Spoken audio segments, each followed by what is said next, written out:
Hello दोस्त, मैं राजू।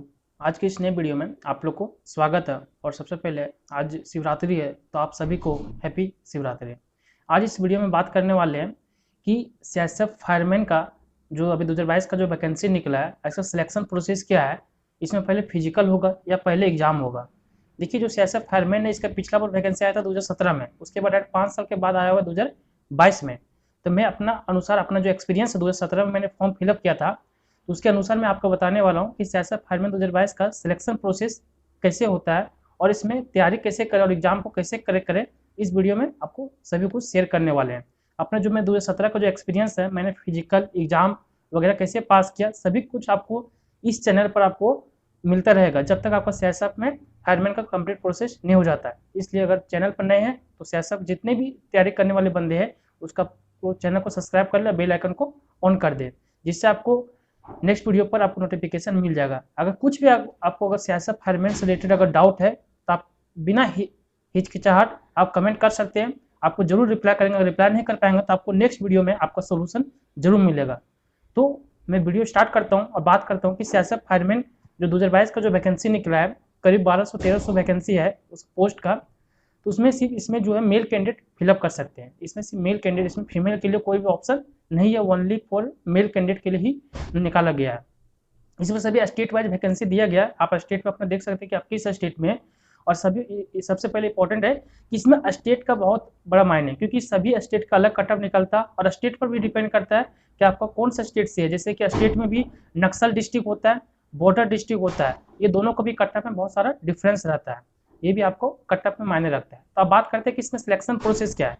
देखिए, जब सीएसएफ फायरमैन का अगर अभी तक जिसने फॉर्म नहीं भरा है, इसका जो एलिजिबिलिटी है आपका 12th पास मांगा गया, जिसमें साइंस स्टूडेंट ही भर सकते हैं, जिसका फिजिक्स केमिस्ट्री मैथ होगा 12th में, 11th-12th में, वही इसको फॉर्म को अप्लाई कर सकते हैं। और अभी तक अगर अप्लाई नहीं किए तो इसका लास्ट डेट है जो 4 मार्च तक है, ये जरूर अप्लाई करें, क्योंकि 12th पास के लिए बहुत बड़ा अपॉर्चुनिटी है अगर सीएसएफ में आप अपना देश की सेवा करना चाहते हैं तो बात करते हैं कि इसमें जो सिलेक्शन प्रोसेस क्या है और कितना दिन में आपका सिलेक्शन कंप्लीट हो जाएगा।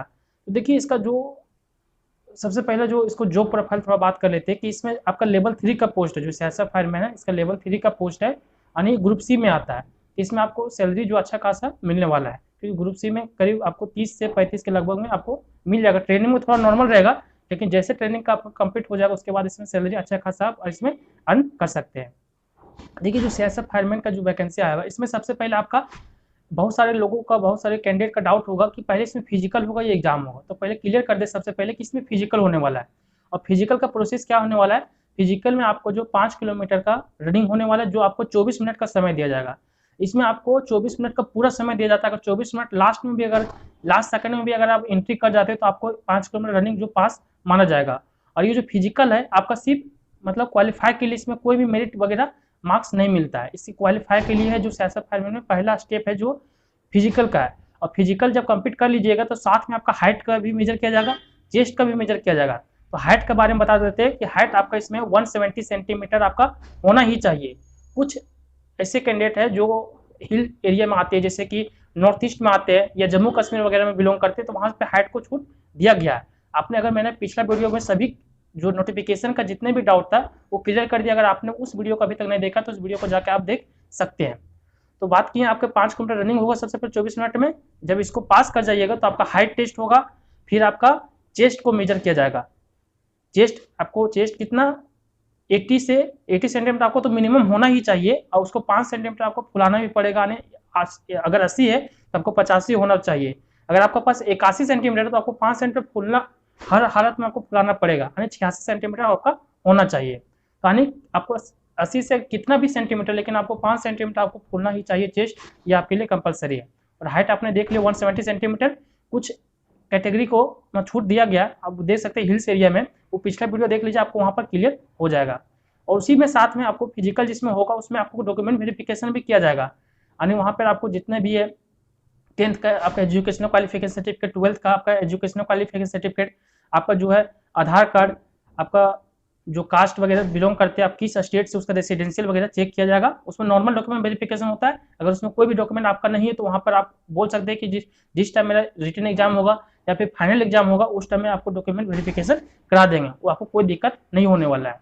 लेकिन कोशिश कीजिएगा कि आप जिस समय जाए फिजिकल समय रिटर्न के समय आप सभी डॉक्यूमेंट को लेकर जाए, क्योंकि वहाँ पर भी डॉक्यूमेंट वेरीफाई किया जाता है। तो आपने फिजिकल एग्जाम देख लिया कि फिजिकल एग्जाम कैसे होता है। अब बात कर लेते हैं कि फिजिकल एग्जाम जब आप क्वालिफाई कर जाइएगा, इसमें आपको कोई भी मार्क्स नहीं मिलता है, ना ही मेरिट मार्क्स मिलता है, ना ही कुछ मिलता है, ये सिर्फ क्वालिफिकेशन के लिए है। तो फिजिकल में बात की सिर्फ रनिंग होने वाला है। अब बाकी लोगों को ये भी डाउट होगा कि इसमें हाई जंप होता है, लॉन्ग जंप होता है, ये सब बिल्कुल भी कुछ नहीं होता है, ठीक है। और सेकंड जो स्टेप है, फर्स्ट स्टेप में तो फिजिकल हो गया आपका, सेकंड स्टेप में आपका जो होने वाला है वो रिटन एग्जाम होने वाला है। जो रिटन एग्जाम के दम पर ही आपको सिलेक्शन होगा, इसी के अनुसार आपका मेरिट बनने वाला है। तो रिटन एग्जाम में इसमें 4 आपका सब्जेक्ट दिया हुआ है, part A, part B, part C, part D करके। पार्ट ए में आपका रीजनिंग है, जिसमें आपका 25 क्वेश्चन है, 25 मार्क्स का है, यानी प्रत्येक क्वेश्चन 1 मार्क्स का रहेगा। फिर पार्ट बी में इसमें रहेगा जीके, यानी आपका जनरल अवेयरनेस, जिसमें आपको जीके भी रह सकता है, करंट अफेयर भी रह सकता है, साइंस भी रह सकता है। इसमें आपको जनरल अवेयरनेस में सभी सब्जेक्ट में मिक्स करके आपको 25 क्वेश्चन 25 मार्क्स का रहेगा। उसी तरह पार्ट सी में आपका मैथ रहेगा, जो इसको हम एलिमेंट्री मैथमेटिक्स कहते हैं, यानी हम लोग जो जनरल मैथ पढ़ते हैं मैथ से रहेगा आपका 25 क्वेश्चन 25 मार्क्स, जिसमें आपको अर्थमेटिक्स से भी रह सकता है, कुछ क्वेश्चन एडवांस से भी रह सकता है। पार्ट डी में होगा, उसमें आपका इंग्लिश या हिंदी, आपको दोनों ऑप्शन चूज करना देगा, जिसमें फॉर्म भरिएगा कि आप इंग्लिश चूज करना चाहते हैं या हिंदी। आप सोच समझ कर चूज कीजिएगा, जिसमें आपको अच्छा लगता है, जो आपके लिए बेस्ट है, आपके जिसमें तैयारी कमांड है वही उसी को चूज कीजिएगा, ना कि आप हिंदी जानते हो तो अभी इंग्लिश को चूज कर लिए गलती से, तो फिर आप ही के लिए घाटा होगा। तो इंग्लिश हिंदी भी चूज करते कोई भी एक सब्जेक्ट, तो उसमें 25 क्वेश्चन 25 मार्क्स आपको पूछा जाएगा। ये आपका क्लियर हो गया, जिसमें आपका कितना हो गया 100 क्वेश्चन 100 मार्क्स का हो गया। और आपको जो टाइम मिलने वाला है, आपको 2 घंटा का समय दिया जाएगा। तो 2 घंटा का समय बहुत होता है 100 क्वेश्चन में। इसमें आपको जो क्वेश्चन का लेवल जो है नॉर्मल रहने वाला, कोई हाई लेवल नहीं रहना, क्योंकि मैंने 2017 का एग्जाम दिया था, उसमें मैं आपको बता रहा हूँ, क्योंकि उसमें ऊपर नॉर्मल क्वेश्चन था। और इसमें अभी तक ये क्लियर नहीं किया गया कि आपका एग्जाम कैसा होगा। इसमें दोनों ऑप्शन दिया गया, OMR बेस्ड यानी ऑफलाइन एग्जाम भी हो सकता है, या फिर कंप्यूटर बेस्ड टेस्ट भी हो सकता है। ये अभी को डिपेंड करता है कि जिसमें एग्जाम होगा उसमें आपको किस अनुसार लिया जाएगा, लेकिन उसमें दोनों लिखा हुआ है, OMR और कंप्यूटर बेस्ड टेस्ट। अगर नोटिफिकेशन अगर नहीं पढ़े तब उसको पढ़ लीजिएगा। और टेलीग्राम चैनल पर मैंने सेंड कर दिया, वहाँ पर आप ज्वाइन करके पढ़ सकते हैं। जो टेलीग्राम चैनल का लिंक है वो नीचे डिस्क्रिप्शन में दिया गया। अगर कोई भी क्वेरी रहता है तो टेलीग्राम चैनल पर आप कमेंट कर सकते हैं, या इस वीडियो के नीचे कमेंट कीजिएगा, आपको रिप्लाई जरूर मिलेगा। तो मैंने ये देख लिया रिटन एग्जाम का, कि रिटन एग्जाम को इसमें सिलेबस क्या है। उसके बाद रिटन एग्जाम अगर क्वालिफाई कर जाते हैं, थोड़ा सा रिटन एग्जाम की बात कर लेते हैं कि तैयारी इसको कैसे करना है। देखिए, इसमें आपको जनरल ही पढ़ना पड़ेगा। जिस तरह आपने अगर रीजनिंग पढ़ रहे हो, रीजनिंग की कोई भी एक बुक फॉलो कीजिए, उसमें आपने अगर पीछे आपको पढ़ चुके हैं तो उसको रिवीजन कीजिए। आपको सेम टू सेम जिस तरह रेलवे का SSC का सिलेबस रहता है उसी के अनुसार आपको पढ़ना है। लेकिन उसमें हाँ, क्वेश्चन का लेवल थोड़ा नॉर्मल रहेगा। रेलवे में थोड़ा सा टफ रहता है, SSC में टफ रहता है, उससे नॉर्मल ही रहेगा, क्योंकि ये CSF का पोस्ट है, तो इसमें कोई हाई आपका एग्जाम नहीं होने वाला है, तो इसको आपको ध्यान में रखना है। उसी तरह जीके अब करंट अफेयर के लिए अगर आप लुसेंट का अगर फॉलो कर रहे हैं, आपको हिस्ट्री, ज्योग्राफी, पॉलिटी, इकोनॉमिक्स पढ़ने के लिए, तो वो इनफ है। थोड़ा सा करंट अफेयर आप देख सकते हैं, 1 ईयर का करंट अफेयर जरूर पढ़ लीजिएगा। और थोड़ा साइंस आप लुसेंट का या फिर रेलवे का जो स्पीडी साइंस आता है उसको आपको कवर कर लीजिएगा, वो आपके लिए बेनिफिट होने वाला है। उसी तरह मैथ के लिए भी आपको कोई भी बुक को फॉलो करना है, जैसे कोई सागिर अहमद हो गया, महेश मिश्र का होता है, या फिर कोई भी बुक आपका RS अग्रवाल है, तो ये मैथ के लिए काफ़ी, क्योंकि मैथ का नॉर्मल जो है 10th लेवल से क्वेश्चन ही पूछा जाएगा, कोई हाई लेवल में क्वेश्चन नहीं पूछा जाता है। उसी तरह इंग्लिश हिंदी के लिए भी आपको लुसेंट का फॉलो कर सकते हैं। अगर हिंदी का आप सब्जेक्ट चूज किए हैं तो हिंदी आप पूछ सकते हैं, हिंदी ले सकते हैं। जो लुसेंट का आता है हिंदी, वो आपके लिए बहुत अच्छा बुक्स है, उससे आपको 25 में 25 भी ला सकते हैं। आपको तैयारी के लिए मैं स्पेशल एक वीडियो बना दूंगा, क्योंकि मैं फिजिकल की तैयारी कैसे करना है और मैंने कैसे किया था, मैंने कैसे क्वालिफाई किया था, उसी तरह आपका एग्जाम का कैसे तैयारी करना, मैंने कैसे क्वालिफाई किया था, इसके ऊपर मैं एक वीडियो बनाऊंगा। आप नेक्स्ट वीडियो के लिए चैनल को सब्सक्राइब कर ले और घंटी को जरूर दबा दीजिए, जिससे आपको नेक्स्ट वीडियो को आपको टाइम पर मिल जाओ। इस वीडियो को लाइक जरूर कीजिएगा, जिसे लाइक करते हैं तो आपके पास जो मैं वीडियो जो डालूंगा आपके पास जो रिकमेंडेड में आपको हमेशा आते रहेगा। और खास बात इसमें जो बता देता है, क्योंकि ये रिटन एग्जाम में आपको नेगेटिव मार्किंग बिल्कुल भी नहीं रहने वाला है। इसमें नो नेगेटिव मार्किंग, ये आपको ध्यान से सुन लीजिए, इसमें कोई भी नेगेटिव मार्किंग नहीं होने वाला है। आपको जो भी क्वेश्चन जानते हैं 100 क्वेश्चन 100 अटेम्प्ट कर सकते हैं, उसे कोई आपको इसमें नॉर्मलाइजेशन ना ही कोई घाटा होने वाला है, क्योंकि इसमें एक दिन में एक ही एग्जाम होता है। आपको कोई भी दूसरे दिन आपको जाना नहीं पड़ेगा, सभी का एक ही दिन में एग्जाम हो जाएगा, जिसमें नॉर्मलाइजेशन का कोई फंडा इसमें नहीं लगने वाला। साथ में नेगेटिव मार्किंग बिल्कुल भी नहीं है। तो आपको 100 क्वेश्चन में 100 अटेम्प्ट कीजिए, आप जितना ला सकते हैं आप अपना वहाँ पर मार्क्स को लाइए। ये देख लीजिए, रिटन एग्जाम के बाद आपको जो है फिजिकल रिटर्न होने के बाद आपको इसमें मेरिट बना दिया जाएगा। रिटन एग्जाम के बेसिस पे ही मेरिट बना दिया जाएगा।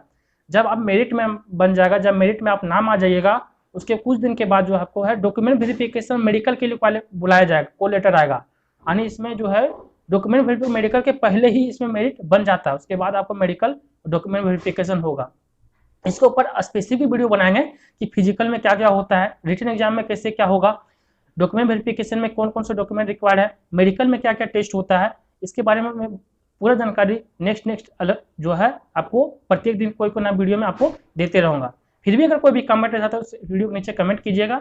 उसके बाद डीवी जब मेडिकल आपका कंप्लीट हो जाएगा उसके बाद आपको जो है ज्वाइनिंग के लिए बुला दिया जाता है। तो आपको ये जो सिलेक्शन प्रोसेस था ये मैंने आपको शेयर कर दिया। अगर फिर भी कोई डाउट रह जाता है तब टेलीग्राम चैनल ज्वाइन कीजिए, वहाँ पर मैसेज कीजिए या इस वीडियो के नीचे आप कमेंट कर सकते हैं। और मैंने पिछला वीडियो बताया था कि उसमें एज रिलैक्सेशन क्या क्या दिया हुआ है, उसमें कितने को कब से एज काउंट होगा, ये सारे कुछ मैं नोटिफिकेशन के वीडियो से बताया था। उस वीडियो को आप जरूर देखें।